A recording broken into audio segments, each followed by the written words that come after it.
Hello and welcome to James Stephens Park in Ballina, the picturesque venue for this afternoon's Mindspace Mayo charity football game between Mayo and Sligo. Yes, it's a happy new year to each and every one of you tuned in this afternoon, and it's a nice easy start to the new year for the footballers of Mayo and Sligo as the countdown continues to the beginning of the new season. It will swing into action next week with the FBD Connacht League getting underway, and then of course at the end of the month the Allianz National Football League begins for Mayo in Division 1, for Sligo in Division 4, and before all of that a chance for them to work off the excesses of Christmas and the festive season here in front of a very good crowd on a lovely sunny lunchtime in North Mayo.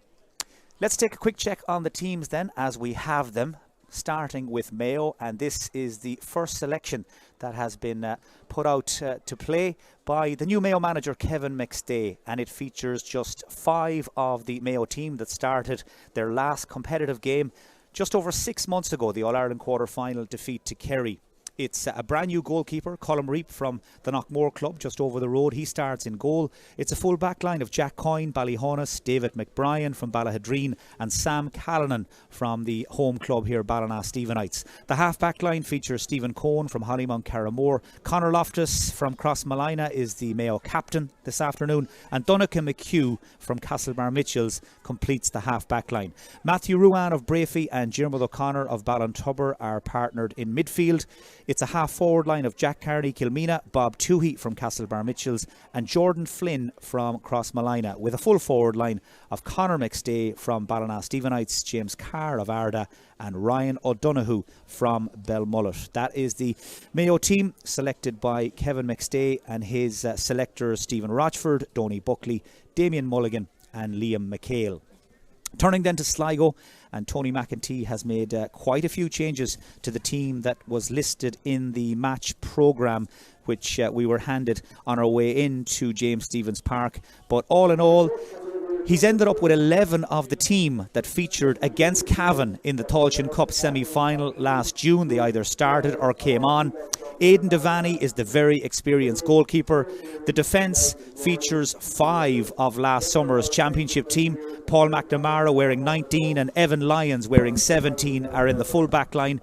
Half back line of Luke Towie, Dara Cummins and Mark Welsh, again very experienced and established, as are the midfield pairing of number 13 Paul Kilcoyne and number 10 Conor Griffin. They will line up against Matty Ruan and Diarmuid O'Connor. The attack then features David Quinn and Sean Carabine, along with the very talented captain Niall Murphy. He wears 21.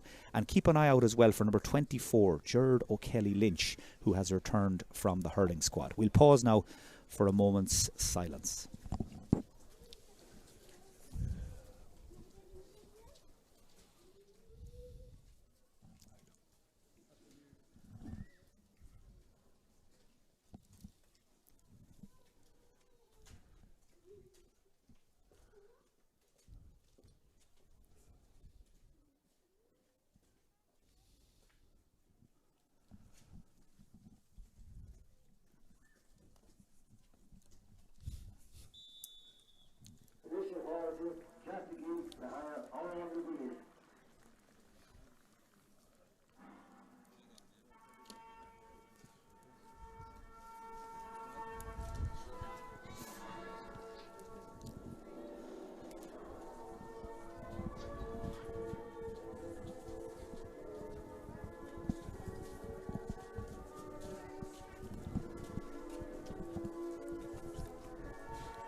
Well, it's a lovely day for it here in Ballina. We're just hearing one additional late change to the Sligo team that starts. DJ Lyons, wearing 16, will now replace Aidan Devaney in goal. John Mahan is alongside me. John, I thought it would be a nice, easy start to the new season for the two of us up here, a way to ease ourselves back into it.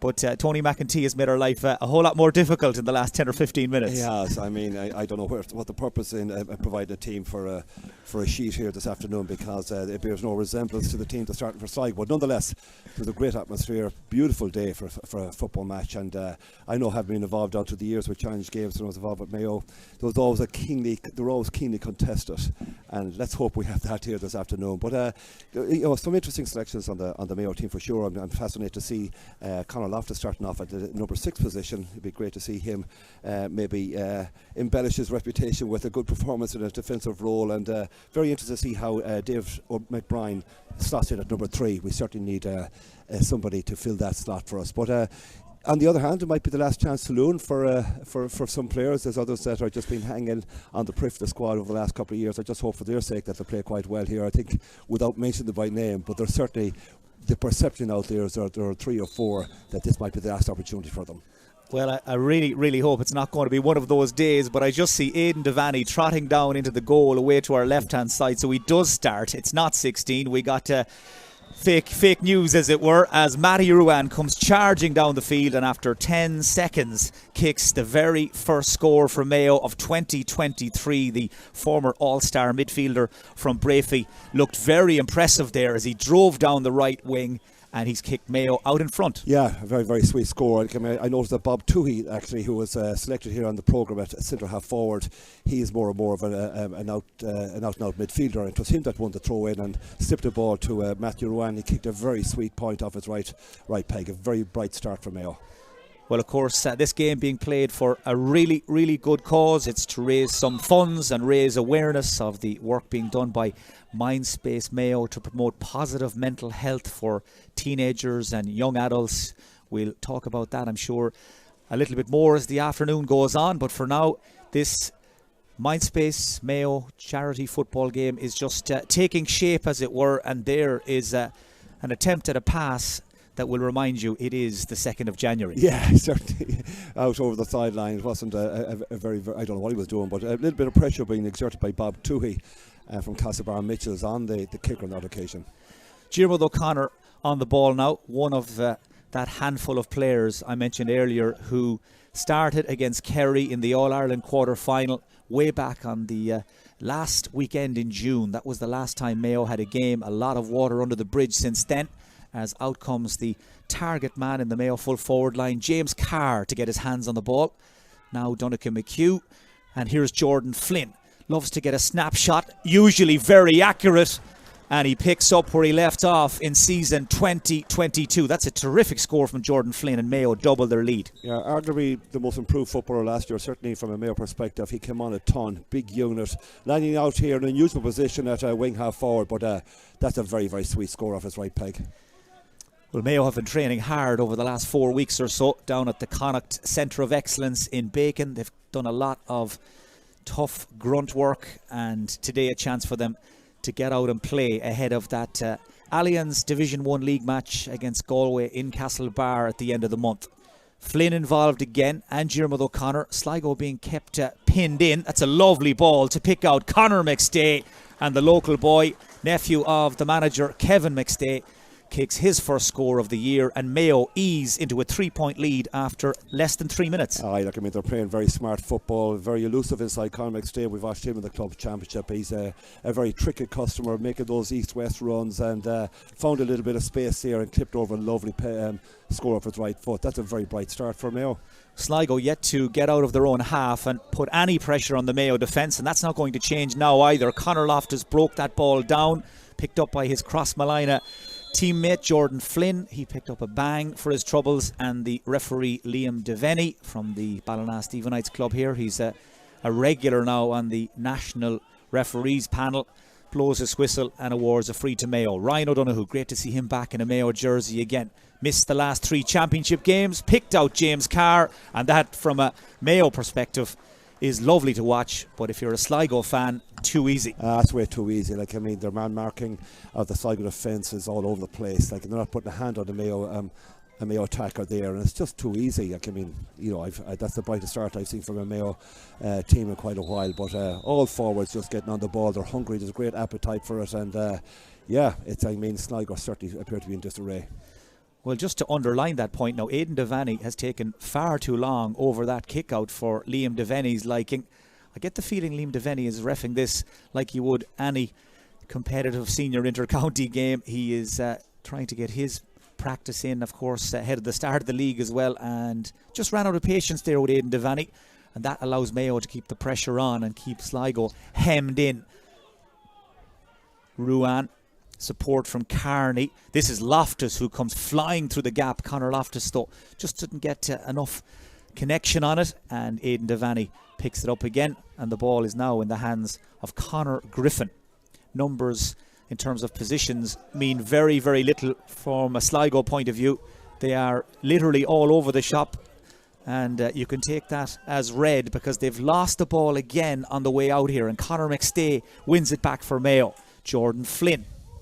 Sligo have got their defence more or less set, but Mayo are managing to find gaps left, right and centre. This is Jack Carney. That's his first, and Mayo lead by 5 points to no score, and we're still waiting for Sligo's forward line to get involved. Well, Sligo haven't managed to get the ball past midfield. They're struggling on their kick-outs, and Mayo have gone on what we call a full court press. They're pressing right up in the kick-outs, and even when Sligo do manage to go short, I mean, they're a little bit clumsy in possession and they're turning the ball over, but huge energy from the Mayo attack line. You can see quite clearly they're out to impress. There's a little bit of pressure on, I suppose, every guy that's wearing a Mayo jersey out there, and they're very, very anxious, which is great to see. Lovely to see Ryan O'Donoghue back. Like, I mean, he was a significant loss last year. He's a very talented forward, one of the best. But the big question mark here, I suppose, coming in here, what's the story about Lee Keegan, Oisin Mullen gone?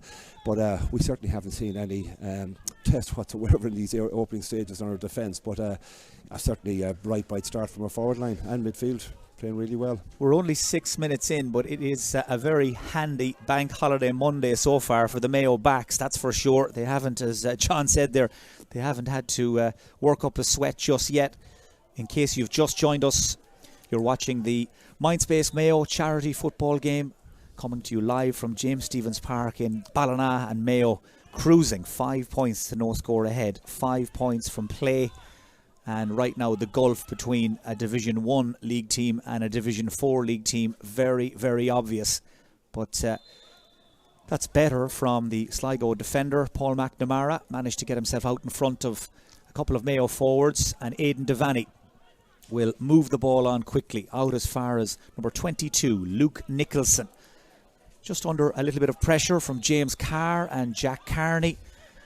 And it was one of the topics beforehand, John, about attitude, work rate, motivation. Mayo have they've ticked all of those boxes so far. I mean, and the word of the street, I was chatting to some of the younger lads from Castlebar. Of course, a couple of young lads from Castlebar involved in the Mayo squad this year, but the word was that over the last 4 or 5 weeks they've been working extremely hard. I probably shouldn't say this, but I do believe they had a game against Down last week. I don't know was that was entitled to play that particular game, but they have been working extremely hard, and we see evidence of us here right around the park. Now Sligo are tiptoeing slowly towards the 45, haven't quite got there yet. Tight to the sideline on this near side. Big crowd here in Ballina, they're still coming in as well. Those late arrivals, well, they'll have missed 5 sweetly struck points from all angles. Now Sligo are inside Mayo territory for the first time in the game. Conor Griffin trying to thread that ball through, but easy for Diarmuid O'Connor. Ryan O'Donoghue moves it on swiftly, and Conor McStay, well, he was there for a moment in front of this man, Paul McNamara. McNamara did well. Flynn does equally well to knock the ball away from him, and now there's a counter-attack on for Mayo. Jack Coyne picks out Carr, who looks very sharp. James Carr is going to head for goal and take the shortest route. Support from Carney, just couldn't get turned. And the scramble Sligo defence comes to the rescue. But James Carr, even though he lost his left boot there on the way through, he had turned his man and left him for dead. And certainly James Carr at full forward is a real handful. This is Luke Towie, spent some time in Australia playing in the AFL. Now a key man in Tony McEntee's first choice defence. But his teammate there, that's Nathan Rooney, he just had a lot of trouble trying to lift that ball, and it just put Sligo back under pressure again. Wave after wave of Mayo attack. Jordan Flynn this time just maybe shot a little too hastily there outside his range, and Devaney gets it clear. Big man on the ball for Sligo is Gerard O'Kelly Lynch. Back to Devaney again. Man who featured prominently in that very memorable Tailteann Cup penalty shootout win for Sligo against Leitrim last summer. That was a win that set Sligo up for a day out at Croke Park in the Tailteann Cup semi-final, beaten by Cavan. And very impressive, Mike, on that occasion. I saw them play. I was up with an Offaly football team on that occasion, and I was hugely impressed with Sligo. Arguably the best football I saw from a Sligo team in years. They were really, really impressive, and that's why I'm a little bit startled to see how poor they have started here. Not quite sure they have the same volume of work in their legs as these Mayo boys, because they look rather sluggish. That's better from Sean Carabine. He's wearing 3, but he started in the Sligo attack, trying to pick out the runner inside, Niall Murphy, but intercepted by Conor Loftus. Support outside from Donncha McHugh. He's got a lot of pace, Donncha McHugh. Uses it there to get himself out of trouble. Loftus off his shoulder. And now Colm Reap gets his first touch in the game. It's a rare start for Colm Reap. He's been in and around the Mayo squad for the last couple of seasons. Has bided his time. Today gets his chance. Ball popped off by Bob Toohey to Carney, who was a little casual with the hand pass. That won't have gone down well, I'm sure, with McStay and Rochford on the Mayo sideline. I wouldn't mind, but they had an overlap left and right. Runners coming off his shoulder, a little bit sloppy, as you say, a little bit casual, and it's probably understandable, Mike, because, as I say, this Mayo are just dominant all over the park. So still 5 points to no score. We haven't had a score now for about 6 minutes or so, as Sligo start to spend more time in possession, spend more time inside the Mayo half, but struggling to make headway. Man trying to do so there initially was Dara Cummins. He had support, but just outmuscled by Bob Toohey, who is wearing 11. He did feature with the Mayo under-20s the last couple of seasons, but the word around Castlebar is that we haven't seen the best just yet of Bob Toohey. He's got a lot of potential. Nice ball there to pick out Jordan Flynn. Now Conor McStay. His dad, Paul, of course, wore the green and red of Mayo for many years. Connacht Championship winner back in the early 90s. Conor McStay chasing in after this ball again. Just couldn't quite get there. But he is most certainly a chip off the old block. He is. He's very low trajectory, low to the ground, difficult to manage. He'd be a nightmare for a corner back. But I get the impression he's more suitable drier conditions. He might struggle in a league campaign, but certainly as and what I've seen from him over the last couple of years, he's a talent for sure. Very, very elusive. There's always a score with him, and can play at 11 as well, but playing inside and corner forward role there today. But just struggling a little bit in possession. Physically he's not the biggest unit on the park, so that might be an issue for him. But certainly, if he is to be retained on the squad, you would imagine in summer conditions, whether it's we're lucky enough to get to Croke Park or not, but it'd be lovely to look over your shoulder and see a guy like that, because he is elusive and tricky, and you feel there might be a score in him. So stoppage here, man down in the Sligo ranks. It's number 10, Conor Griffin. Started the game today at midfield. He has had his hands full with Matty Ruan and Diarmuid O'Connor in the first 12 or 13 minutes, but this just gives Sligo maybe a chance to get reorganised. It does suck a little bit out of the Mayo momentum, but good to see Griffin back up quickly, good to go, and the game will restart with possession. Yeah, just looking at Bob Toohey there, Mike. I mean, he was about 6'2". He is an orthodox midfielder. I was chatting to Martin Carney about him during the week, and Martin has been involved with him at different levels in Castlebar Mitchells. And I say, look, he's an out-and-out midfielder, but he's a big unit and he's a big engine. He can go box to box, and the modern football, that's what it's all about. If you have pace and you can get up and down the park, you're ahead of the curve. Well, actually, the Sligo doctor now just wants Conor Griffin to head off for a couple of minutes, I think, and we have a little cut that needs to be worked on. So Sligo will bring in a sub. They've lost the ball. Jordan Flynn, Diarmuid O'Connor is breaking all sorts of records to try and get up on his right hand side, and here he is, Diarmuid O'Connor. He made a burst forward initially. Flynn didn't spot him. Now he's involved. Quick hands from Cohen. Here's McStay, and Conor McStay has the distinction of scoring the first Mayo goal of 2023 here on his home pitch. It was beautifully taken. It was superbly created. Jordan Flynn, Diarmuid O'Connor, Stephen Cohen all involved, and McStay with the deft finish that his dad Paul and Uncle Kevin would have been very, very proud of. Yeah, very, very good finish for sure. But I have to say the man marking of the Sligo defence is as bad as you'll see. They're just all over the place, and there's so many options. Mayo have created 3 goal chances. They've just taken that one.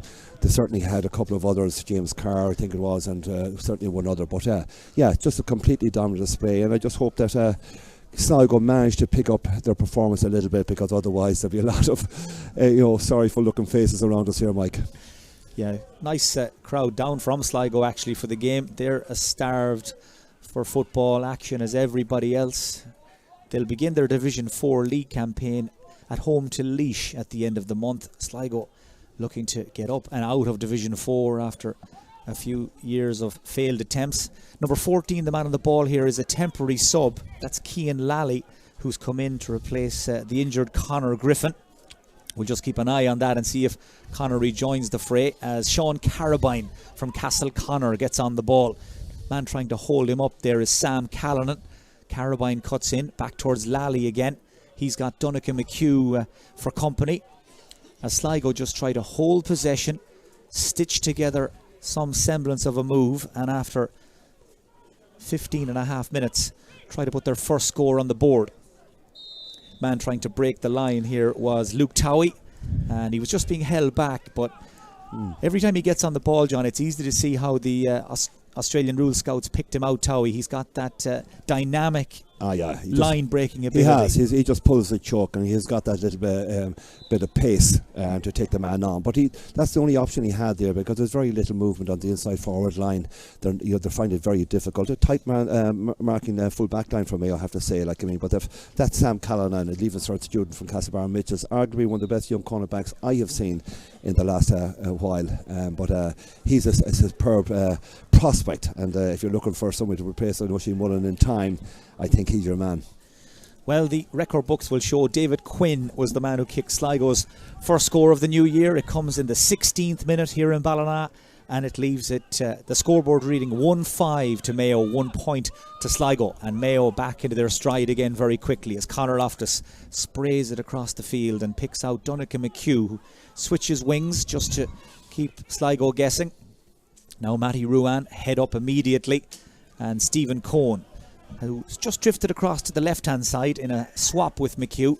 Now Jack Carney, and that is the distinctive figure of Ryan O'Donoghue, who may well have thrown that, but he had his back to Liam Devaney, so no issue from the referee's side of things. Sam Callanan.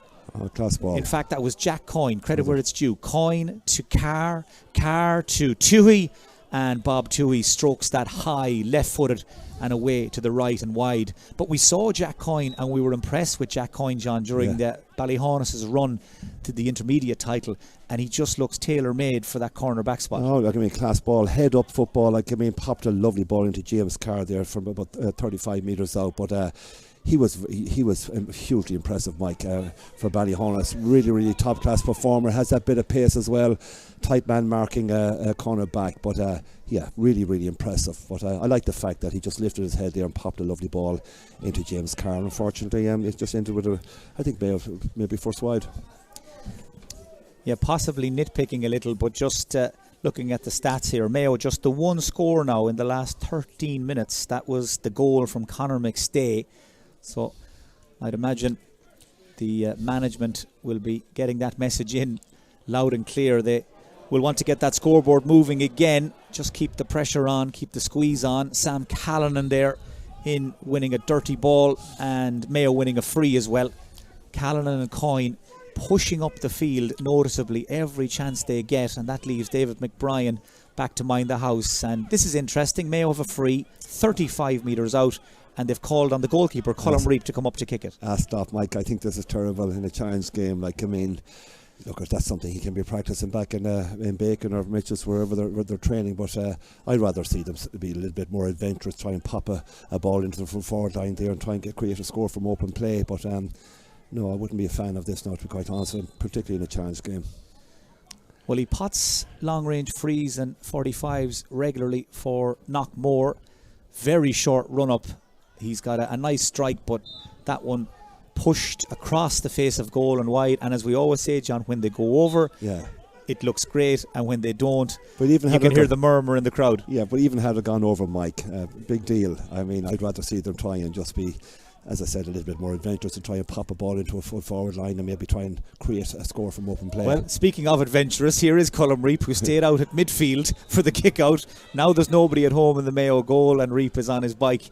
Sligo have a free, but of course he did make a name for himself as a forward in his underage days. Was a forward in the Mayo under-21 squad of 2016 that won an All-Ireland. Now he's back in goal, but that certainly was unexpected. Well, like, I mean, it's, if you notice, like, I mean, I think Laois, it was the Laois goalkeeper about 3 or 4 years ago, started this thing, and it's now become part and parcel of modern inter-county football. 2 banks of 5 and putting your goalkeeper out to contest opposition kick-outs. It's not unusual. I'm not too sure if it's part of the philosophy of the new Mayo management team, but he went up and he was very lucky not to hold on to the ball. But as I say, it's not unusual in the modern game to see goalkeepers travelling the length and breadth of the pitch.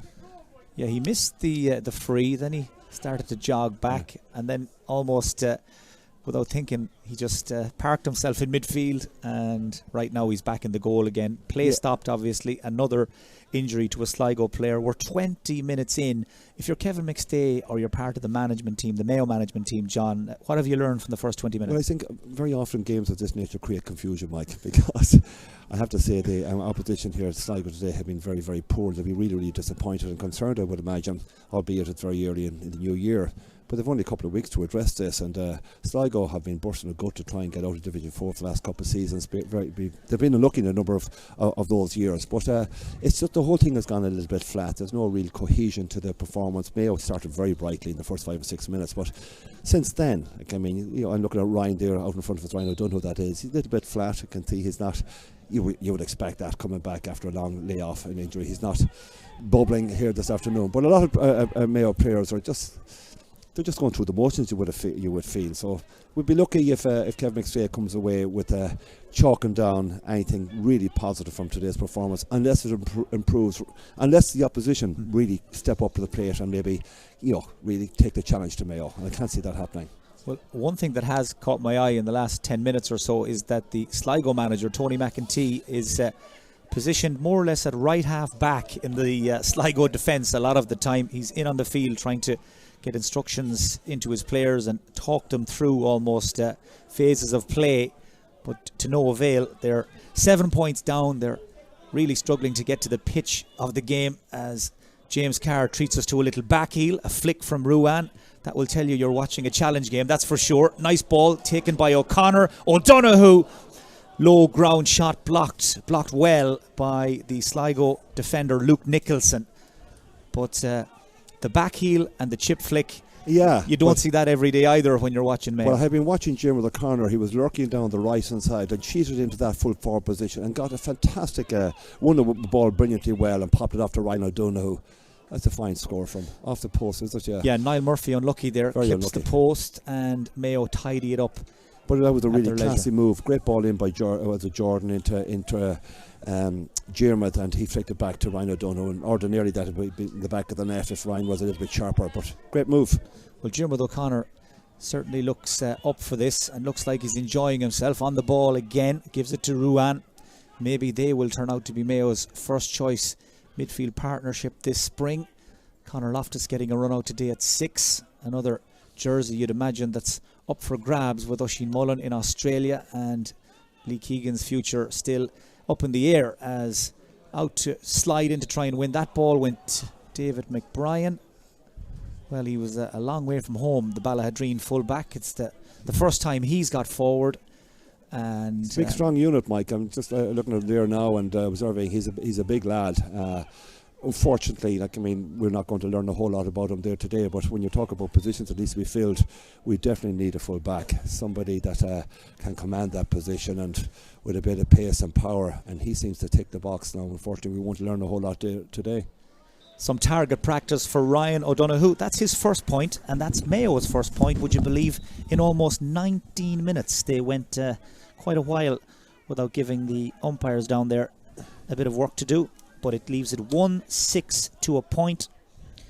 They hit 5 points, Mayo, in the first 5 minutes. Looked like they were going to blow Sligo out of the water entirely, but Sligo slowly and surely starting to get to grips with the game, with the challenge in front of them, and getting more ball into the full forward line, but it's just not sticking. That one just runs beyond Niall Murphy, won by Callanan. He has Stephen Cohen in support, and Cohen gives it back to Colm Reap, man who won 2 senior club championship medals with Knockmore in the last few seasons, and his goalkeeping a huge part of the game plan under Ray Dempsey, who now of course has moved on to manage Limerick, the Limerick senior football team, with Martin Barrett from Kiltane among his backroom team. Now Jack Carney played in the county intermediate final a few months ago with Kilmina against Ballyhonus, won an All-Ireland junior club medal at the beginning of last year as well. He's been a busy man in the last 12 months. Conor McStay, run being made by O'Donoghue, such a good ball winner. Gives it back to Toohey. He's got that lovely lackadaisical style, but he's just kicked his second wide, and you'd hope he keeps on shooting, because he's got a one of these is going to hit the target. He's a languid kind of a running technique, but he's a good lad. He's young, and what you would hope for the likes of the Bob Tooheys and others is that those youngsters will get a time to establish themselves, and it might take a year. Some guys can develop a little bit quicker, but certainly he has all the attributes. He's a big, strong lad, and he's got the mobility. So it's just a question of perseverance and find his feet at this level, and you will see an incremental improvement hopefully throughout the year.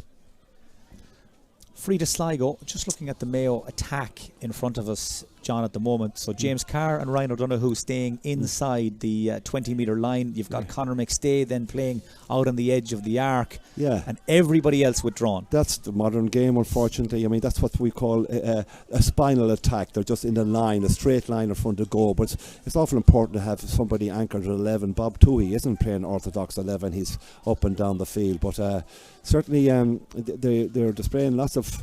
That's a good score. Yeah, that's Matty Ruan, and that just underlines the difference between the teams again. As soon as Mayo turned that ball over, runners came flying up the field, left and right. Cohen to Ruan, and 2 of the most experienced men in the Mayo squad combine to push Mayo's lead out to 9 points, 1-7 to a point. And Ruan, well, he's put in a good shift so far. He has. People would suggest after his All-Star year, the previous year, that last year wasn't his best. He looked a little bit laboured in games and seemed to have gone off the ball a little bit. But Mayo people will be hoping that he comes back to the rich vein of form that he displayed 2 or 3 years ago. And if he does, I'd say he's an anchor for midfield, because he's got a huge engine. And you mentioned earlier on there, Mike, Jeremy O'Connor, many would suggest right now, with the guile and experience and the wisdom that he has after playing for a long number of years for Mayo, that he could be our other midfield partner. But you would like to think that we might be able to strengthen around that particular sector, and find some jewel. Maybe it might be a Bob Toohey in time. Well, it's easy known. It's a lazy bank holiday Monday in the new year. There are still scores and scores of people coming in through the gates, as Colm Reap needs a second bite at that, and Liam Devaney gives a free in, because I think he touched that ball just outside the small square when he fumbled it, and that will have caught the manager's eye, unfortunately for Colm, I'm sure. There is a sign. I'm not suggesting to him. It may have been in his eyes, but I thought a fantastic leap. I thought it had stuck to his hands, but unfortunately for him it just fumbled a little bit, and as you say, he obviously touched it outside the small parallelogram. But look, it just keeps Sligo, I won't say in touch, but they're living off crumbs up there. So Niall Murphy kicks Sligo's second point, 2 frees, 1 from David Quinn, 1 from Niall Murphy, and we're into the last couple of minutes of normal time. By the way, Mayo carrying 3 goalkeepers, not just in their squad at the moment, but actually in their squad today as well. Rory Byrne and Robbie Henley, both togged out according to the match programme. A lot of other New names though and faces on the bench today. We may get to see some of them.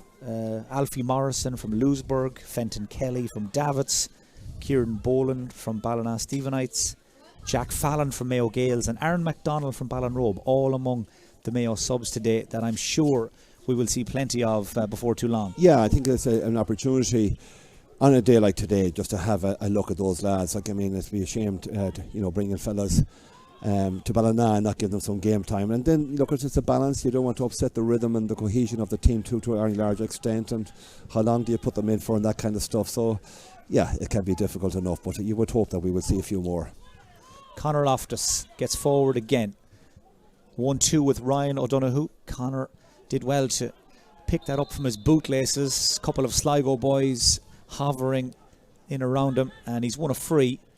Well, he's one of those players that has popped up in so many different positions for Mayo in big matches, All-Ireland finals and the likes, but he's played in the half-forward line, he's played at midfield, he's done different tactical jobs for Mayo, and here he is, John, target 6 today, and everybody wondering, well, could this be the year that Conor Loftus nails down another position for himself, or another new position, as it were? I'm not quite sure if he's a 6. I'm just looking at him there. Look, I mean, he has been around the scene for a number of years.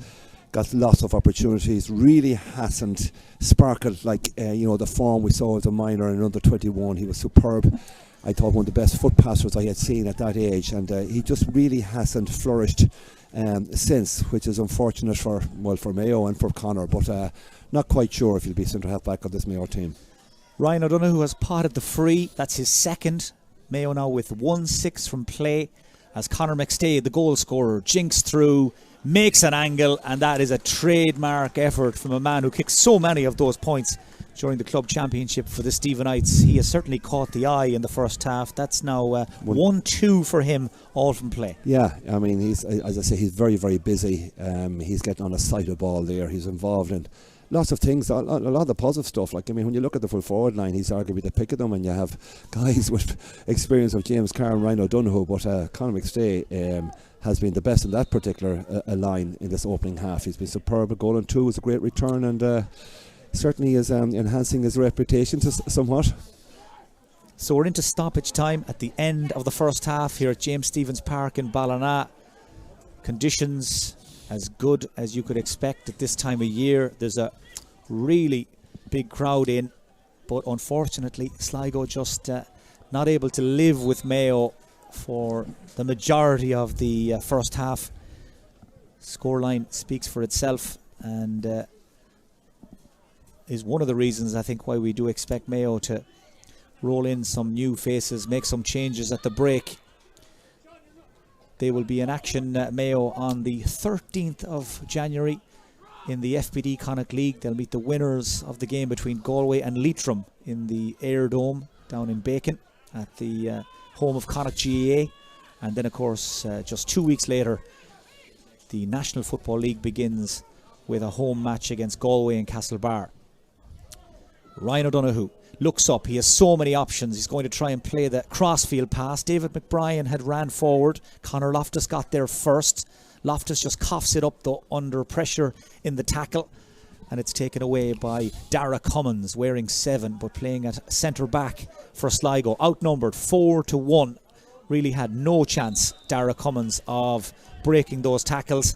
And arguably the strongest man on the field, Jordan Flynn it was, who ripped the ball out of his arms, goes long towards McStay, but this time he's overpowered. I'm not too sure he would be too happy with that quality of a ball. Just one hanging in the air from I think Jordan put up his hand immediately to apologise. That's not the type of ball that Conor McStay would thrive on. Yeah, that one probably more suited to James Carr or Jack Carney. Or James with O'Connor, yeah. We're into first half stoppage time. Almost 3 minutes played. Well, that's a good point, John Mahan. If it's the old school 30 minutes, well then we're in stoppage time. But good point. I think it's this game being played under the Inter-County League and Championship rules. The FBD has been a real treat. A half an hour, you get in, you get out. It's a bite-sized game. Well, there are those here today might appreciate it. That's what happens. That's what happens when you spend half the year covering the club championship. Yeah, I'm with you. Yeah, I think it's 35 today. So the good news for anybody watching is we've got a couple of more minutes to go in the first half, as James Carr just cuts inside the first defender, gives it to Conor McStay. Stephen Cohen, again, anxious to get forward up that right-hand side. Very rarely waste possession these days, Stephen Cohen. Jordan Flynn thought about the pass, takes on the shot, and that was the wrong option. The wrong option as well, I think, from David Quinn's point of view, was getting tangled up with Jordan Flynn after he kicked that ball. Of all the men to pick a row with, it wouldn't be Jordan Flynn. No, but immediately I see Liam and McHale here, one or two of the Mayo management, just telling Jordan just to cool it down a bit. But that was a poor effort from Jordan. He said 2 or 3 that he's dropped short in the keeper's hands. He'd be a bit disappointed with that. He's working his socks off, incidentally. But shot selection questionable on that occasion. Ball now in the hands of Cian Lally. Conor Griffin has not returned to the action, so obviously Tony McEntee and company have decided that the safest bet today is to keep him wrapped in cotton wool. Of course, Joe Kane, the former Crossmolina and Mayo footballer, is among the Sligo management team again this season. Saw him on his way in. Looks like he could still tog and do a job, Joe Kane. But he'll be very disappointed with Sligo's end product in this first half. Whatever about their endeavour and their work rate, they have been really disappointing up front. Haven't scored from play yet, as the man trying to put that right is Niall Murphy, and he would have been short odds to kick the first Sligo score from play, and he has delivered it in some style from way out on the right wing. An outstanding forward on his day, Niall Murphy, and he leaves it at 1-9 to 3 points. Himself and Sean Carabine, would be recognised around the country as two outstanding footballers, but they're living on scraps here today.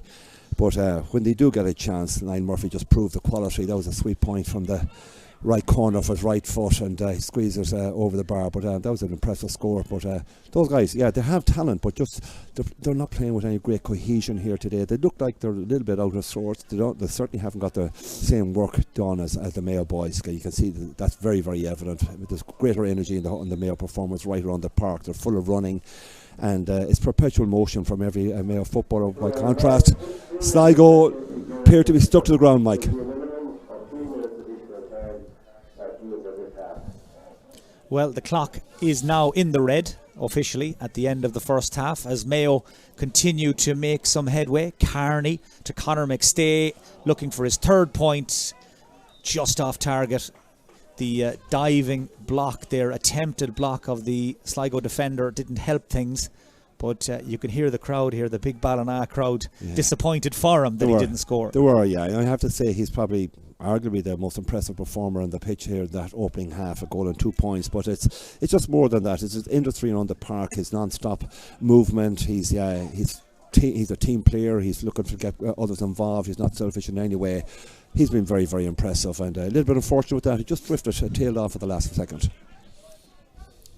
So can Sligo now finish the half with a score or two maybe, just to keep them interested, just to keep the crowd here interested, particularly those who have made the trip down across the border? Certainly they've got quite a bit of work to do over the next few weeks ahead of the start of the National League, based on what we've seen so far.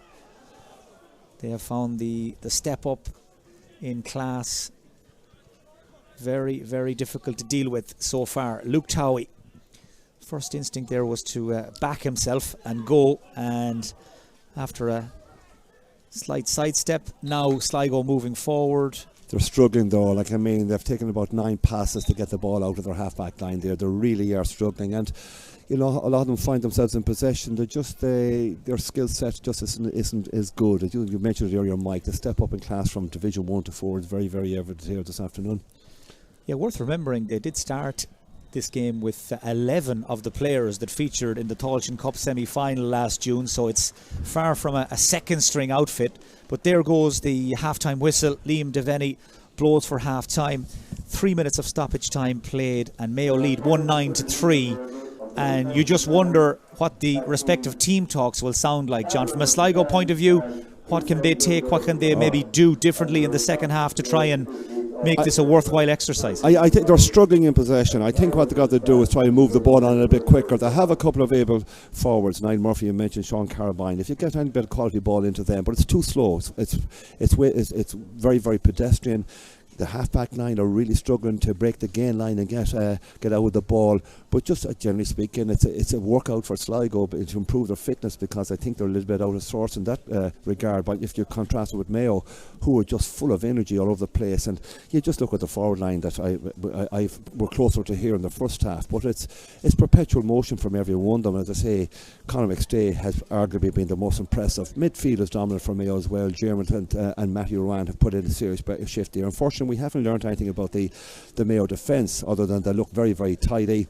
Yeah, and the full back line, but they haven't been tested in any way. So it's a little bit disappointing from a challenge perspective, because Mayo are not learning a whole lot. As I say, challenge games can create confusion, because somebody comes out and sparkles here against a Division 4 team, and you say, oh my God, this guy is a class, this guy is going to make a six for us, or he's going to make a wing half back. But no, it hasn't really embellished anyone's reputation, other than, as I say, that one Conor McStay, and those question marks, would he be suited to kind of winter league football? But he was being very, very impressive. But other than that, as I say, around middle of the field, Mayo have been very, very good. But the likes of Stephen Cohn he's been fine there in the wing half back position, and James Carr at full forward is trying his best. Are we going to win in All Ireland? On that, what we've seen out here today, absolutely not. But it's all about this time of the year trying to find the one or two or three that will make a difference, and we have to, because nobody seems to know what's happening with Leroy Keegan. I see the Dublin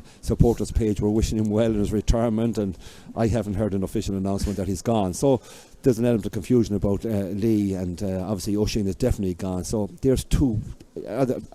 We have to replace them.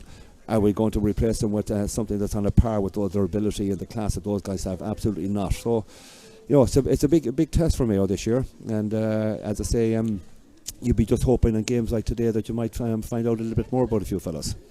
Just before we wrap up for half time, John, and gather our thoughts, as it were, just might talk for a couple of moments about Mindspace Mayo. Yes. Of course, the game today being played to promote the work Mindspace Mayo do, and Mindspace Mayo, of course, the Mayo GA charity partners. And for those of you who may not be aware, Mindspace Mayo, based in Castlebar, it's a free confidential service for teenagers and anybody aged between 12 and 25 who may be suffering or struggling with their mental health. And Peadar Gardner, the manager over there in Castlebar, leading out a really talented team who do so much good work, nice and quietly in the background. And it's a wonderful initiative that Mayo and Sligo have come together to promote today, isn't it? Well, first of all, let me say, I know Peadar Gardner all my life. He's from my hometown in Crossmolina. As I say, down our way, I know his people. They couldn't have got a better manager of an organisation in the country. He's a top-class guy, universally liked by all. He's a great empathy with people. He's a great communicator. And what he's done in a few short years is he has created a huge awareness of the type of interventions that are available to young people. And we have a huge issue in our country, particularly amongst young males, where they struggle, and whether it's a combination of social media, but we have an enormous problem, and we've seen so many people struggling in every aspect of their lives, young people in particular, and young males. But he's surrounded himself with a team of experts, and I meet him quite regularly in Castlebar, and I know he's excited about the work they do. And when you see that coming from their top man, their manager, ably supported by the HSE and Niall Dunn, I think, who is a line manager, and I saw him incidentally coming down here to this afternoon's game. All I can do is applaud Peadar and his team in Mindspace for doing the wonderful work that they do. And I mean, if their intervention and the professionalism that they bring to that space makes a difference to one individual, it's been a success. So what they're doing here today, and by their involvement with the Mayo GA, and Mayo GA deserve to be recognised and applauded for getting involved in Mindspace, because it's creating awareness. The fact that we have over 2,000 people here today, this game being brought around to the people, and the fact that we're talking about it can only be positive, Mike. Yeah, you touched on something there that I wanted to ask you about, because one of the Mindspace Mayo mantras is that talking about mental health is the game changer. And you hear this coming up again and again and again, particularly, as you say, in young or not so young males, that reluctance to to talk to somebody when they're not feeling 100%, that maybe reluctance to share a problem, to go and get help, to reach out. There has never been more opportunities, more help out there, but that's the message I know Pather and Mindspace are very keen to get across again today, that if you're aged between 12 and 25, in this case, Mindspace are the organisation that can possibly help or put you in the right direction. But for all of us of whatever age we are, the message remains the same. Talking about mental health is the game changer. Well, see, unfortunately, the culture in our people is not to talk. We just wrap things up. And it's about changing that mindset and changing the attitude towards that. And as I say, the professionalism of these interventions done in a manner where nobody's exposed, it can be done in a quite efficient, effective way with confidentiality and all of that. There was never better resources made available, because the reality is there's an issue there and it has to be addressed. As I say, what they do in Mindspace is fantastic. They have an open door policy in Castlebar with, I'm sure, a huge number of phones with a big staff there. They're just waiting to help, and I can only imagine, the feel-good factor that would be involved, particularly if there's an intervention made that makes a difference to a young person.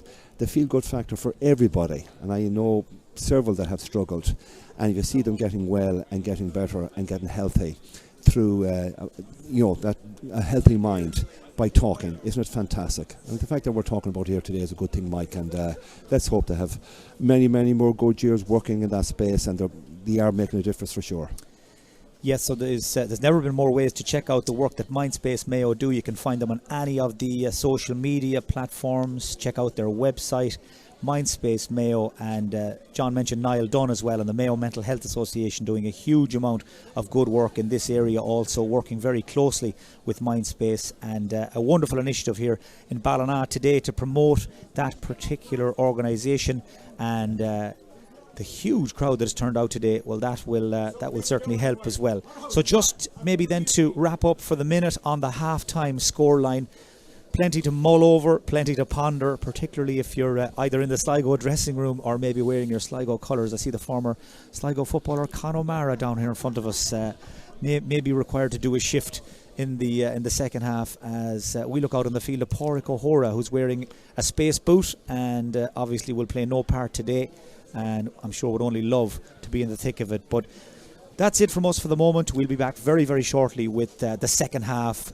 as we reflect on a half-time score of Mayo 1-9, Sligo 3 points. Don't go away. We'll be back very shortly.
And you're very welcome back to James Stephens Park in Ballina.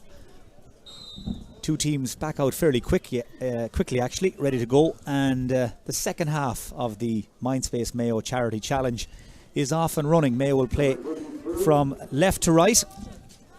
There are a few changes. We'll update you as we go along, but I can confirm Brian Welsh is out there, certainly from Ballintubber. He's on for Mayo.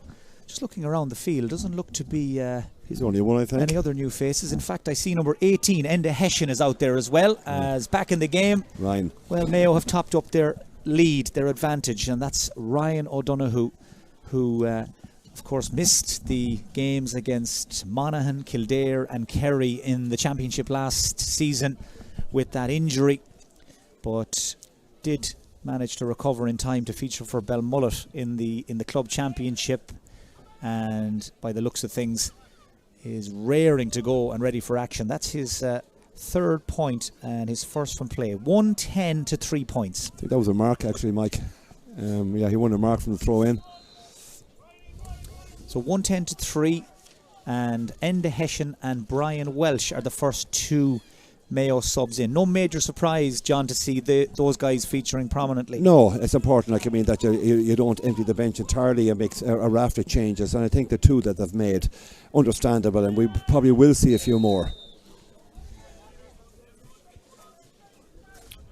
So I think it's Jack Carney. Is it Jack Carney that's Well, Jack Carney is still out there actually. Brian Welsh looks to have gone into that roving role as Ruan delivers a lovely pass to Bob Toohey. Now James Carr. Saw him featuring in the Farmer's Journal the other day. He's a part-time farmer, he's a school teacher, he's an inter-county footballer, he's a busy man. That's right, I read the same article just sent to me actually. I read it, a nice article, but I didn't realise it was in the farming business, but you say a busy boy. Probably has a day's work done already, James Carr, and not going badly either here in at full forward as Sligo tried to engineer something to put a bit of a spring in their step. A couple of quick hand passes, man on the ball slipping the pass through is one of the new arrivals. This is Niall Murphy. He's been out there since the start, and that shot flies high and wide. Donal Conlon from Giva, he's the number 5 who's come on to just try and maybe shake things up a little for Sligo.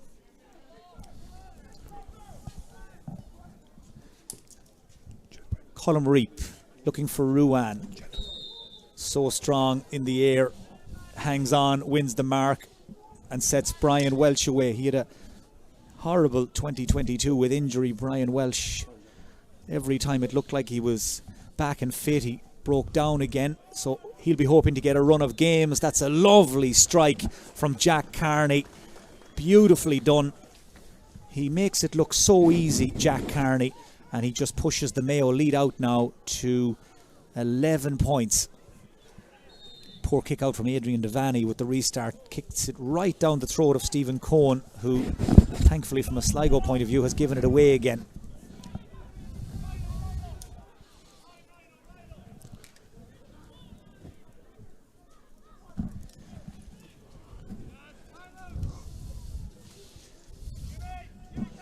Sligo have also brought in number 6 Brian Cox from Calry St. Joseph's into their defence for the second half.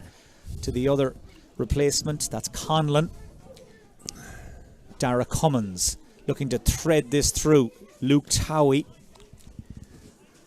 Well, Mayo have just swamped the ball carrier there. Jack Coyne is after him. Conor Loftus not too far away, and that forces Sligo just to go backwards to try and come forwards again. And this is where they're running into problems, John, time and again. Yeah, the work rate of the Mayo right around the park. I mean, from corner forward, right around the park, they're working as if their lives depended. I think they realise, a Mayo shirt to hold on to it and get into the squad is so critical for a lot of these players, and they won't be found wanting when it comes to the work rate. But there's Matthew Rowan lurking back in the corner back position, a midfielder, just getting his hands on the ball there, just turning the ball over. Another Sligo attack that comes to nothing. But yes, the energy levels of the Mayo team that's caught my eye there today, and their work rate. So we're heading towards the 6th minute of the second half here in Ballina. And from a Mayo point of view, it is really about getting through this in one piece, getting a game under the belt, and from Kevin McStay's perspective, maybe just getting closer to finalising that first 15 for the opening round of the National League at the end of the month. By the way, one of our scouts here at half-time reporting that Oisín Mullen is among the crowd here in Ballina watching this game as Jack Carney cuts through, tries to top up the Mayo lead, but the angle just got too tight for him. But word that Oisín Mullen is here. He's obviously home from Australia for a few weeks, John, or maybe, just maybe, he's having second thoughts. There are those out there that would suggest that we might see him during the summer, but no, I can understand. He's a home bird, and I know his family will be thrilled to bits to have him home for a couple of weeks. It's a long bloody flight, to make a short trip home, but I'm sure he'll be keeping himself in shape. Yeah, watching the game with his best mate Tommy Conroy down here in the crowd in front of the clubhouse.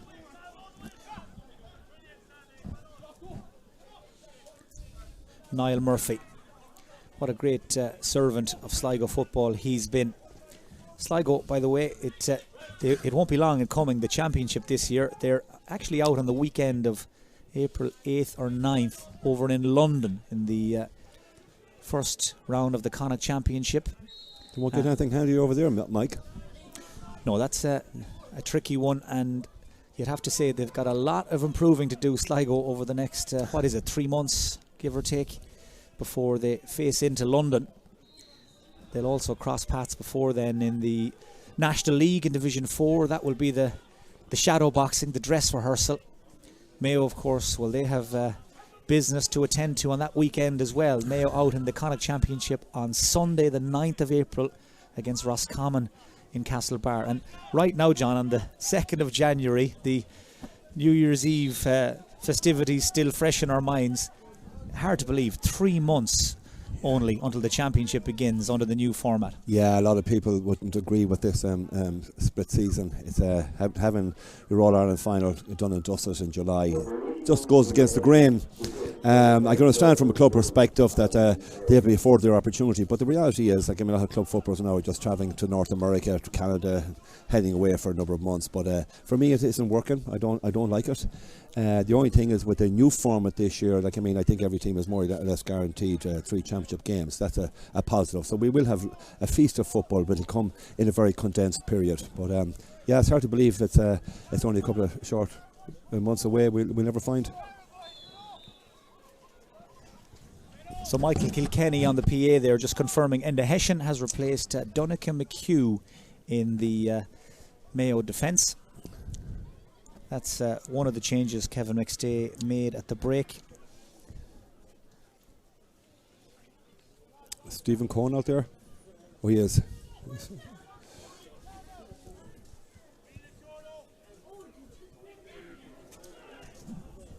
Well, there's been plenty to catch your eye from a Mayo perspective in this game so far, but John, one of the men who has certainly stood out is Jordan Flynn, and by the looks of things, he has reported for duty for Mayo in good shape, in exceptional shape. Yeah, he's very lean, very strong, and he's getting on a side of ball. He's very industrious, no question about it. You have these type of players, Mike. The workers, the guys who are slogging, getting on, and you need finishers. And Jordan's best attributes is just win an ugly ball, getting in around midfield, picking up breaks and moving the thing along. He's not the best finisher in the world, even though that aspect of his game has improved. But that's where the likes of the Conor McStays will kick in. The sublime finishers. Give the ball to the finishers, and Jordan certainly has that in his locker. Well, Sligo have tried to construct a couple of attacks in the last few minutes that have come to nothing. Here they go again, Niall Murphy. He has support outside from David Quinn. Nice little 1-2. That's much better. It's probably Sligo's best move of the game. Colm Reap is under it. Ball has ended up in the back of the net. I see Colm is looking towards Liam Devaney, I think hoping to hear the whistle. Goal. The bad news is Liam Devaney is going in to talk to the umpires. Have we just seen Sligo score one of those goals? Indeed we have. Well, that is was not in the plans of Colm Reap when that ball dropped out of the air.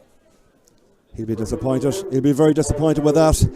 An interesting Sligo player to knock the ball out of his hands. I recall years ago Conor O'Rourke doing something similar to John O'Leary, punching it straight out of his hands, and very similar situation there. But I'm reminded of David Clark. If David Clark had that situation, he'd have the two knees up, enough Sligo forward to knock it out of his hands. But, Man and ball. But that's just a little bit unfortunate now. Two high balls, hasn't dealt with them as well as he would have liked. So Sligo get their first goal, scrambled over the line, but they all count. But you could see Cullum just looking towards Liam Devaney. He was definitely expecting, I think, a free out for the challenge from the forward, but no whistle, as up at the other end Mayo reply very, very quickly, and that was Jack Coyne. Time and time again he got forward for Ballyhonus in the Intermediate Championship to do that. He has got a phenomenal engine, and that point just rounds off a really good display from him. Yeah, well, that's the thing, Mike. They're so athletic, and you have cornerbacks there, himself and Sam Callan, and any opportunity to get, they're gone. They're just they're very, very busy. But that just gives an indication. We've seen him do that for Ballyhonus on so many occasions throughout the summer. But he's a class act for sure. Well, Rory Brickenden is coming on to the Mayo team, the Westport defender, county championship medal winner a couple of months ago. He's in to replace David McBrien in the Mayo full back line. So that is very much a like for like, straight swap, because there's no doubt Rory Brickenden will be in the mix for that number 3 jersey, you'd imagine, as the season takes shape. Yeah, it has to be. A lot of people that I spoke to in the last 24 hours were asked me to pay particular attention to Dave McBrien to see what he was like in a Mayo jersey, and we really didn't find out a whole lot here today, unfortunately. But Rory Brickenden has a fine campaign with Westport, and I do say very, very similar in stature and physique to the man he's replaced, Dave McBrien. Well, he's gone straight into full back, Rory Brickenden, where he's marking Donal Conlon, one of the Sligo replacements. This is Luke Towie, who's trying to bulldoze his way through. Conor Loftus went with him every step of the way, and the ball eventually runs harmlessly out over the end line and wide. That was impressive. That was impressive from Conor Loftus. He uses his guile and experience and know-how there, and stuck with him and managed to drop the shoulder and get him, put him on his ass. But that was quite impressive defending from Conor. Now Jordan Flynn cuts in off the wing. Brian Welsh makes an angled run across just to give him an option. And now Jack Carney. Diarmuid O'Connor is sitting in at full forward, waiting, knowing Diarmuid waiting impatiently for the ball to come. He just loves to be involved in the play. And I can see him signalling to Jack Carney and company, get it in here as quick as you can. Conor Loftus to Bob Toohey, who calls the mark and claims the mark. And this will give the young Castlebar man a chance to maybe finally open his account. He's had a couple of near misses in the game so far. Fires it up onto the breeze, and that's much better. And that's a keeper for Bob Toohey. That gives him something to remember the day by. But took the mark impressively. He did. A fine effort. Yeah, that was a sweet score. I thought he was rushing it a little bit, one of those guys, it's like a hot potato that he was just taking. He should have maybe slowed it down, but no, that was straight off the black spot, a fine score. And I'm delighted for him, because and I'm delighted to see that he's still in the park, because that's what a young fella needs. You've got to persevere with likes of him and let him find his feet. And because I do genuinely think that guy has the attributes to make it in the future as a Mayo inter-county footballer, and that's why he needs games like this, and he needs days like that, and he needs a score like that just to keep his confidence ticking over.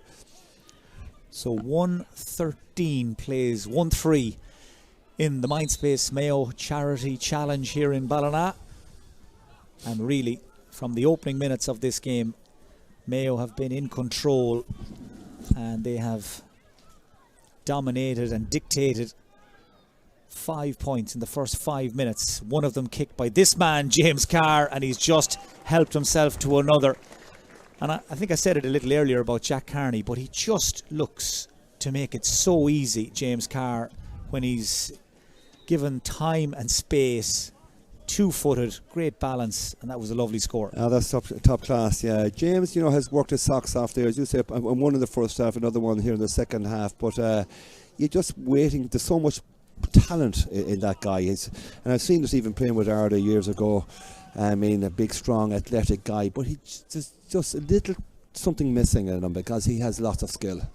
Well, another man who is certainly taking his opportunity today is Jordan Flynn, and he comes flying through the gap there again and hammers that ball up and over the bar. Sligo, well, after that burst, shall we say, at the start of the second half, they really look now like they're in dire straits again. They're a spent ticket. Like, I mean, as I say, Mayo are just driving on. Like, I mean, they're perpetual motion. There's just an energy about them that just Sligo can't live with. And that man, you mentioned him, Jordan Flynn, he's been absolutely amazing. His work rate is hugely impressive.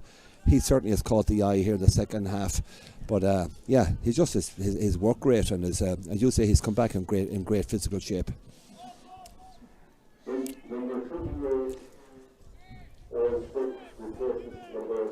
Confirmation there of the latest Sligo change. Owen Smith, wearing 28, is on.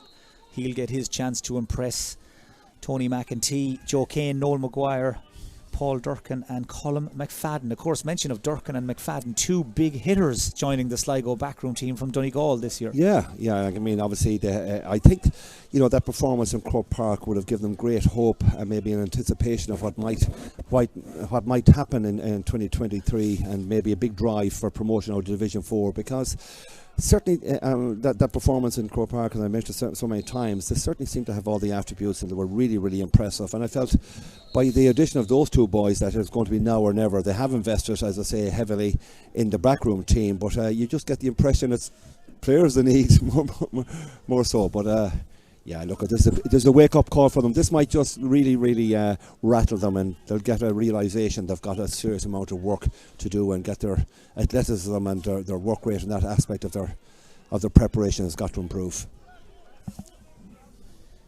So, in and around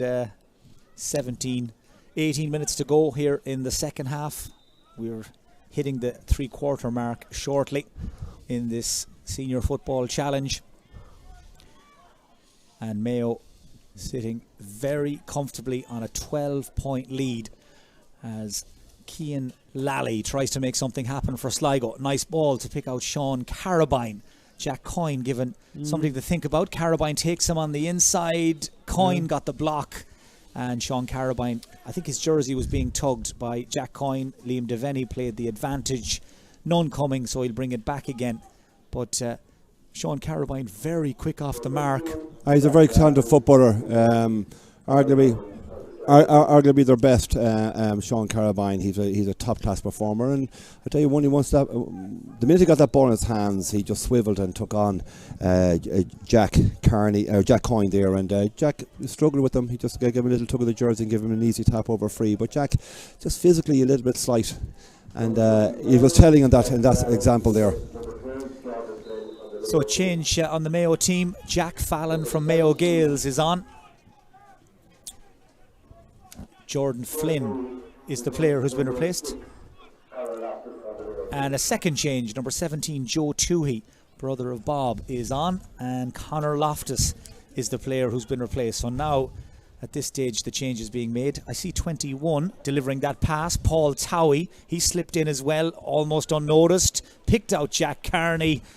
And Towie and Carney, who spent the summer together in Chicago, along with a gang of their teammates and club footballers from all around Mayo, well, they combined to good effect again.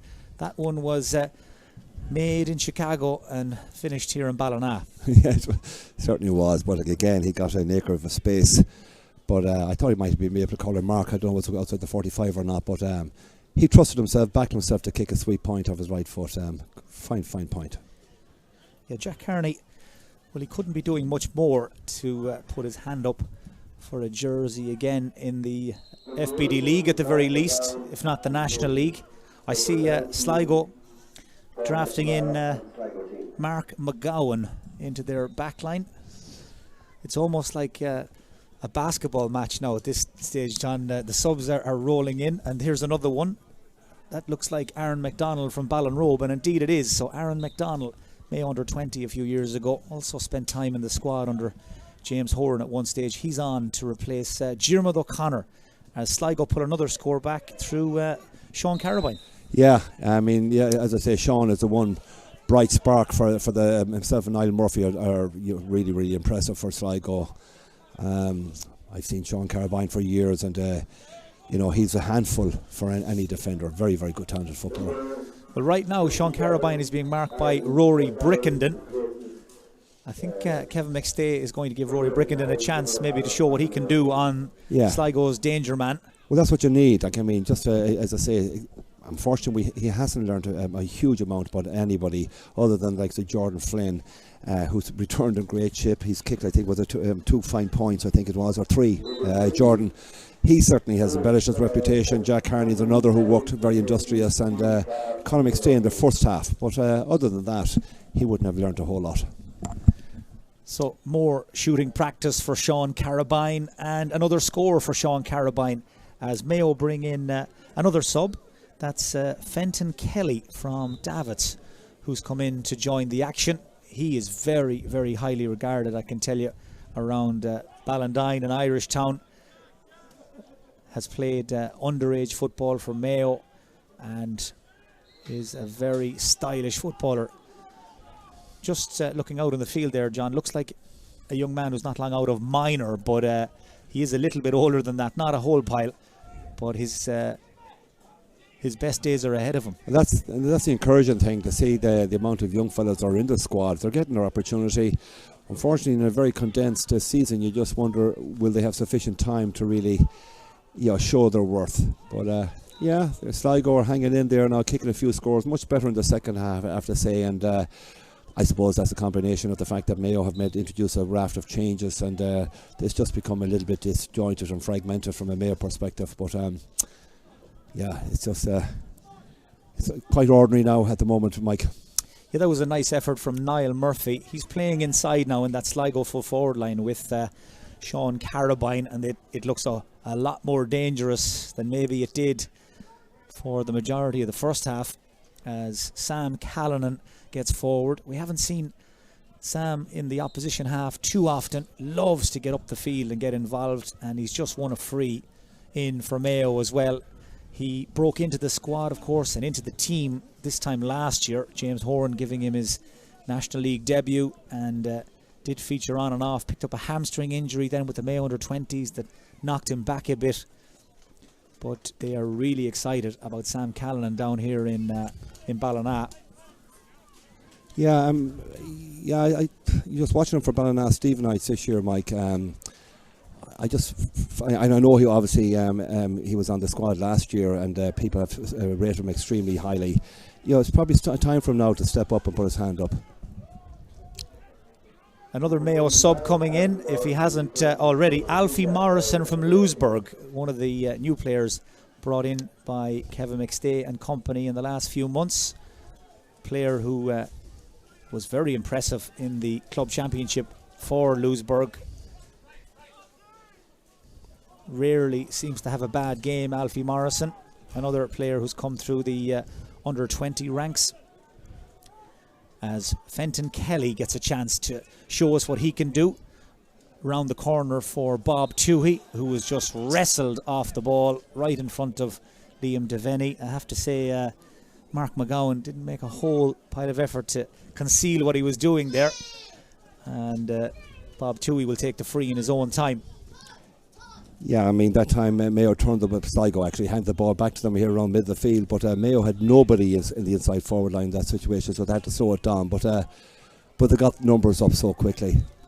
Well, just to underline the basketball analogy, Rory Byrne is on and in goal for Mayo. He's just, I think he jogged on himself there, nice and quietly, swapped out with Colm Reith, and Rory Byrne will get a chance for about 10 or 15 minutes to try and catch the management's eye as well. That free, by the way, missed a few moments ago by Bob Toohey. So it's Rory Byrne in goal now, and it's a Mayo full back line of Alfie Morrison, Rory Brickenden, and Sam Callanan. So all change. Yeah, for sure. But as I say, this game has just petered out to a large extent. 117-1-6. Mayo again are just getting a lot of the primary possession, and you would imagine, like, I mean, we won't learn a whole lot now as we see it out to the end, Mike. Kieran Boland from Ballina Stephenites is on.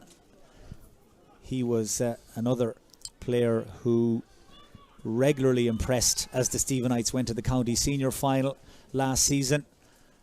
That popped hand pass came to Jack Carney just the way he likes it, and that is a handy one for Jack.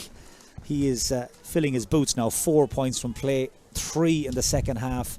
Interesting to see he's spending more time in closer to goal in this second half, John. He's obviously a versatile player who can do a job in 2 or 3 different positions, but full forward is obviously a live option for Kevin McStay and when it comes to Jack Carney. Oh, he is, Mark. I mean, he's proven, I mean, he's a top-class finisher, 4 points from play, irrespective of the opposition from a wing-forward position. But he's lovely hands, obviously trusts himself with that right boot of his, and a 4-point return from a wing-half-forward position is very, very impressive.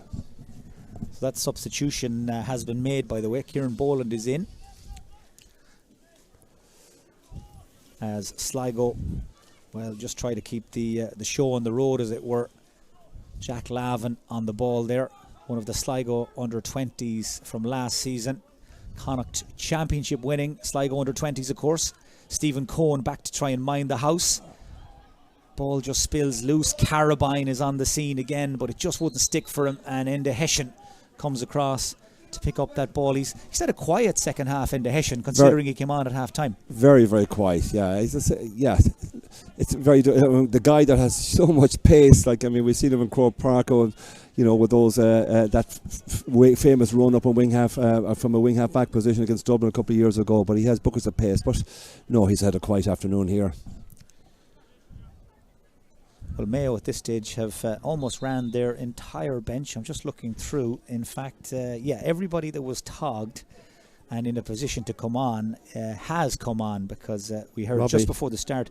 You're right, Robbie Henley, who he actually hasn't made the programme, I see, John. Okay. He's on the official list. I saw the official list, yeah, that he certainly was, yeah. Yeah, we might have to double check that one, but we did hear just before the start, Owen McLaughlin, even though he is named in the subs, not in a position to tog out today. Yeah. So, Robbie Henley, well, maybe he'll appear. He might even get a run out and corner forward.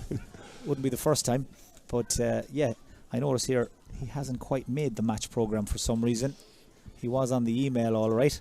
Must be a clerical error, as it were. But 27.5 minutes gone in the second half. Minds already starting to wander in both camps, I'm sure, towards the next game, the next challenge. And for both of them, it will be in the very comfortable surrounds of the Connacht GA Airdome in Bacon for the FBD League. All of that, of course, serving to help and fine-tune the preparations for the start of the National League on the last weekend of the month, when things will be a whole lot different. And that is for sure, Mike. I mean, that there'll be a big change, obviously, in opposition once we play National League Division 1 opposition. First game is against Galway, isn't it? Yeah, that'll be certainly something to look forward to. Well, that's a lovely score from Jack Fallon from Mayo Gales, who is one of the swarm of subs that Mayo have sent in this second half. He was a big player when Mayo Gales won the county intermediate title back in 2021, and no major surprise to see him getting his chance with a Mayo squad. Yeah, he's the son of James Fallon, a legend of Mayo Gales. And Jack Fallon, well, he got a lovely round of applause from the crowd in the stand, who had a great view of that point. Yes, I'm sure he has a few supporters and maybe family down from home from today. But they speak very highly. I've been out in Mayo Gales on a couple of occasions, and they speak very, very highly of him out there. But again, a feature looking at him, like, I mean, a big unit. He's a big lad, and that's one thing you would notice about the Mayo boys here. The Jordan Friends of this world, and young Fallon. They're big units. The breed is bigger in Mayo than it is in Sligo, would appear.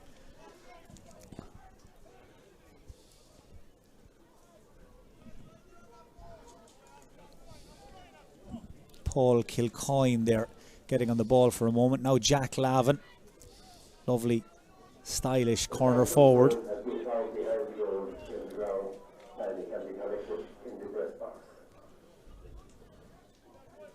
That ball is punted forward. A hopeful ball, more so than anything, from Donald Conlon. It's amazing how quickly Sligo ran out of ideas in this game today, as Stephen Cohen gives possession back very cheaply there. Niall Murphy bearing down on goal. They're hunting consolation scores. Luke Towie with the shot, and Luke Towie deserved that because he has ran himself into the ground for over an hour now. Yeah, a couple of sloppy mistakes here from Stephen Cohen this afternoon. I don't know what he was doing there, but that diagonal ball is always fraught with danger across the field in your own half-back line, something he probably should never do. But no, that was sloppy. But look, fair play to Sligo. They haven't thrown in the towel. They're just, working away and just trying to keep the scoreboard ticking over 1-7, which is not a bad return considering they struggled big time in their opening half. Ball played forward by Kieran Boland, finds Fenton Kelly, and Fenton Kelly helps himself to a lovely score. The man from Davits gets his name on the score sheet. Another one for Mayo. That's 120 now they've racked up, but so many of the scores kicked under little or no pressure. That's the thing, Mike. I mean, and as I say, it's very, very difficult to establish whether those lads are really good enough. What would be like when they have a top class intercounty defender sitting on them, pulling at them, in their face continuously. It's been easy for the boys here today, but I suppose the contrast on that is that some of those young lads that are finding their feet for the first time are getting, it's good for their confidence to kick a score here, albeit against a Division 4 side like Sligo. But I suppose we said coming in here at the start of this game, Mike, will we learn a whole lot? We probably haven't learned a whole lot about many of the Mayo boys, because the challenge was rather meek from Sligo this afternoon. Just shows you though how hungry people were to see some football. The huge crowd that turned out here on a bank holiday Monday, both to promote the Mindspace Mayo cause and to see how Mayo and Sligo were shaping up. And there's no doubt who'll be leaving the happier. Mayo showing proof positive of all that work we've heard they've done in the last 4 or 5 weeks on the training ground. Sligo with some catching up to do by the looks of things before Laois come to visit Markovich Park at the end of the month. I will say one thing, Mike. I mean, looking at the Sligo boys here, but if there was an open market, the one player from Sligo you'd be going after is this man on the ball now, Sean Carabine. He's been fantastic. He's a top class footballer, so accurate. From frees, but just his work rate and his attitude and his application here this afternoon has been superb. Wearing number 3, don't know what that was all about, but he's been up and down the park, firefighting in every line, and he's a real class player on that Sligo outfit. John, I know you'll appreciate this. One of the biggest roars of the day has just gone up because it's just been announced the clubhouse bar is now open. Lovely. Yeah, what about all those New Year's resolutions? And so many people this morning waking up with that line, never ever again. Well, the good news is John Mahan will be signing autographs and taking selfies, I'm sure, up there in the next half an hour. You know where to be. But I think the hot whiskies will be going down well with the supporters who live locally, if nothing else, after this game is over. 120 to 1-8, about 90 seconds of normal time left. I can't see Liam Devaney playing a whole pile of stoppage time,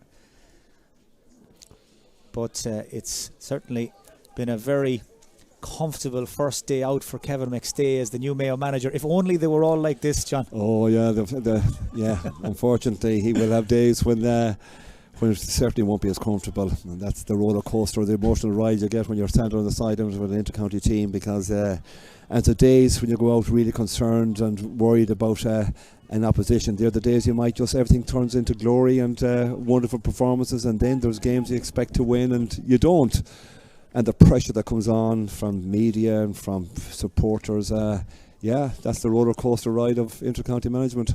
And former Mayo managers, of course. Of course, yes.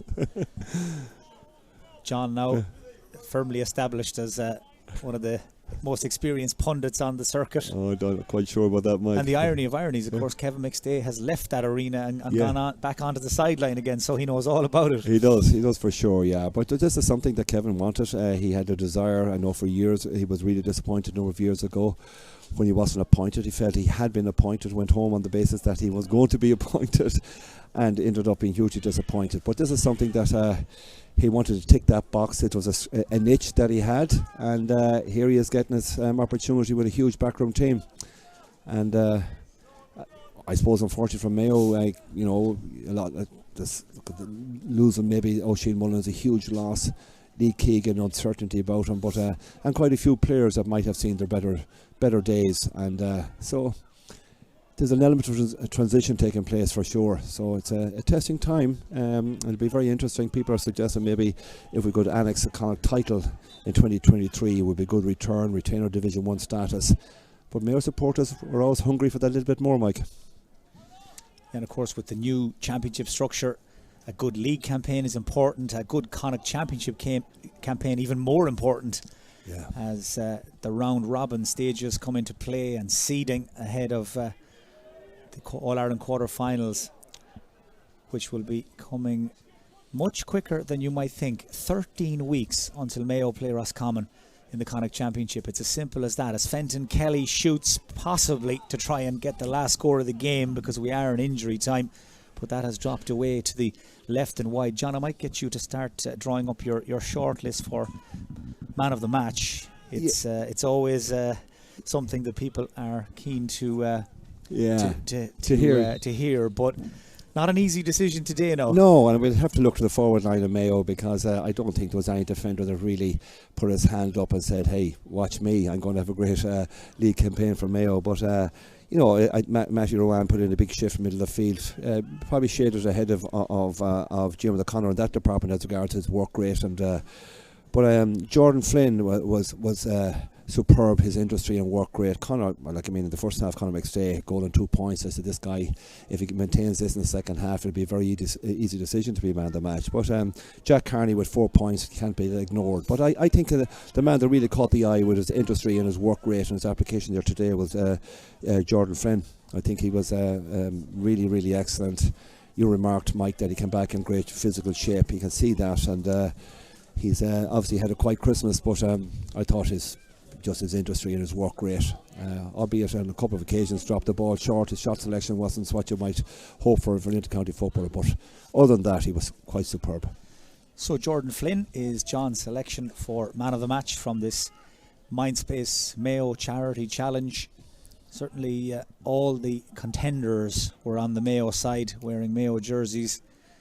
It has been a day largely to forget from a Sligo point of view, but it's their first day out since the middle of last June, as Enda Hession just flaps at that a little bit, falls into the hands of Cian Lally, and Cian Lally hooks that snapshot up and over the bar, and Enda Devaney says that'll do. 37, almost 38 minutes after the second half began, the final whistle sounds to confirm that Mayo have ran out very, very comfortable winners here on a scoreline of 120 to 1-9. Not a whole lot left to be said, John. Final thoughts on the day itself, the occasion, and the game? Wonderful. We were blessed with a fantastic day weather-wise, and a fantastic turnout, and that's wonderful to see. There's a great interest in this new Mayo management and what they might bring to the table.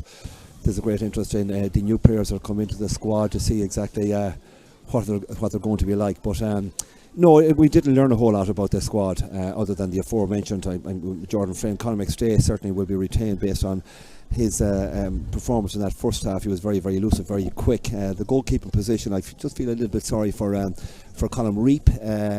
Just didn't deal as competently as he might have liked, and I've been very impressed with him. His kicking range of kickouts and all that kind of stuff has been very, very impressive for his club. We didn't learn a whole lot about our defensive setup. Jack Coyne, very, very quick. We know that he's very dynamic. Sam Callanan in the other corner, fine. David McBride, we didn't learn a whole lot about him. I was hoping we'd find out if we have a real full-back in the making, but you would imagine that Rory Brickington probably would be just slightly ahead of him now based on what we've seen in the last couple of years. But Matthew Rwan, Jim O'Connor, middle of the field, very industrious, great athleticism up and down the park, and hopefully Matthew, who put in a big shift today, will retain some of that great performance we saw him from when he was an All-Star 2 years ago. Jack Carney really caught the eye. I thought he was very, very good, played really, really well. Other than that, it was it was okay. It was just a typical early season run out, and he'll just shake off the cobwebs, nothing more than that. But nothing to get excited about, Mike, in any way. And I'm sure the Mayo management will go in, they'll sit down after this and say, look, what have we learned? And I'd say there'll be more kind of scratches of guys that said, he ain't going to make it, rather than guys that just might. Well, John, thanks a lot for your company and analysis, as if to underline John's point there about it being a pre-season affair. I see down on the sideline, it's almost like a New Year's Eve get-together. I see Sligo selectors and Mayo selectors chatting and having the crack as they catch up. The serious business, as we mentioned, will be starting in a few weeks' time when the National League begins. But from the point of view of the Mindspace Mayo Charity Football Challenge, it has been a great success for Mindspace. It has been a great success for Mayo, because they are off to a winning start in 2023. Final scoreline once again from James Stephens Park. It's finished Mayo 120, Sligo 1-9.